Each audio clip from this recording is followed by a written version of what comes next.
Let's move on to question number 4. Why didn't I experience gluten reactions before, and will those reactions ever go away?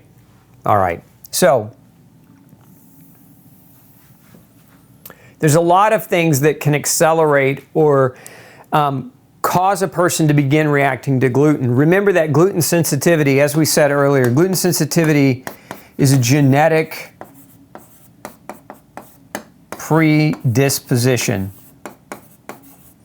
And so the fact that it's a genetic predisposition, there are definitely things that you can do to accelerate a gluten reaction or to start reacting to it more aggressively. And one of them is alcohol. You can see here, this was published in PLOS 1.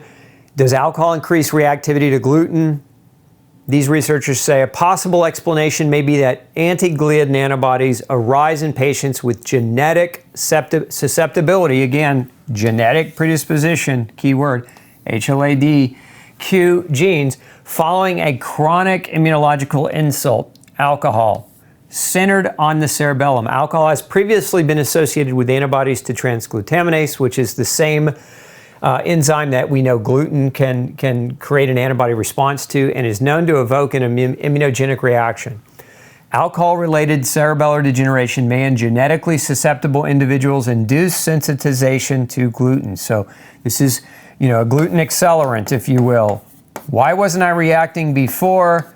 Maybe you went out and we see this a lot in college kids where they'll go off to college, they'll start drinking, and then they'll start reacting much more aggressively or much more severely to gluten, whereas prior that college experience, they weren't having that. So it's an accelerant. It increases the likelihood of the reaction to occur at earlier ages. So this is one of the reasons why we'll see people transition to reacting from before where they weren't really reacting. Here's another reason.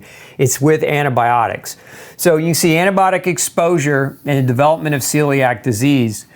So antibiotic use was associated with celiac disease, the positive association between antibiotic use and subsequent celiac disease, but also with lesions that may represent celiac disease, suggests that intestinal dysbiosis, let's blow that up a little bit, intestinal dysbiosis may play a role in the pathogenesis of celiac disease. And this has actually been confirmed numerous times.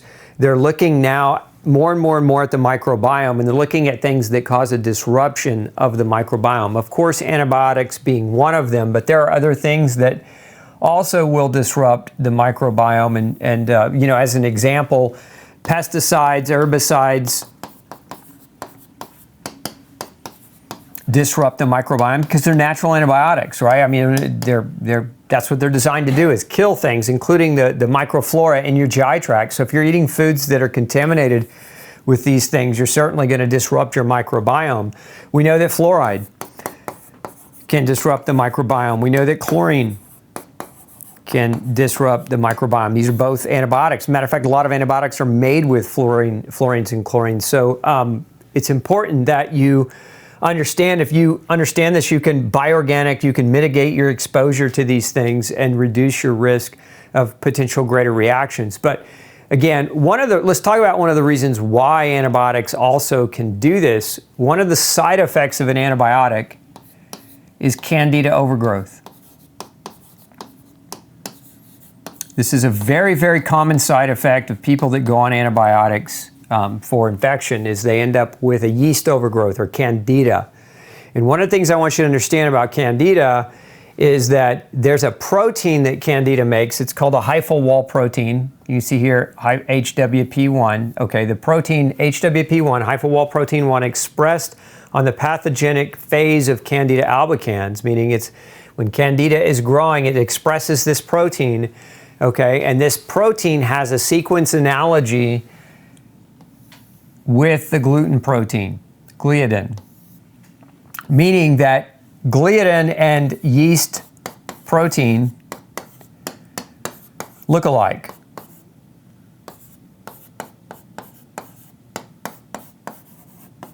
HWP1, which is, again, hyphal wall protein. So they mimic each other. So somebody that goes on an antibiotic and has a candida overgrowth, and then the candida is generating high amounts of HWP1, we now get a gluten-like acceleration or reaction. And so you can see down here, you have the genetic susceptibility, you go on the antibiotic causes the yeast overgrowth, the yeast produce proteins that mimic gluten.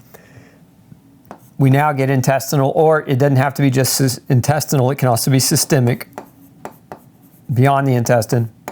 And so you can develop celiac disease or other related gluten disorders. Okay, so these are reasons why, again, people might have a history where they weren't reacting and then they went on an antibiotic, or they went on multiple rounds of antibiotics for whatever reason, and now they're intolerable of gluten, and so they started to develop problems associated with it. So that's one of the big reasons why. I've got an entire course on other things that can cause an acceleration of reactions to gluten. Again, this is in people that felt like they were tolerating it before, and then all of a sudden now they're not tolerating it. Maybe they're in their 30s or 40s, but they've been eating bread or grains their whole life. You can check that class out right here if you want to bookmark that for later. There's just more comprehensive information about things that can accelerate reactions to gluten.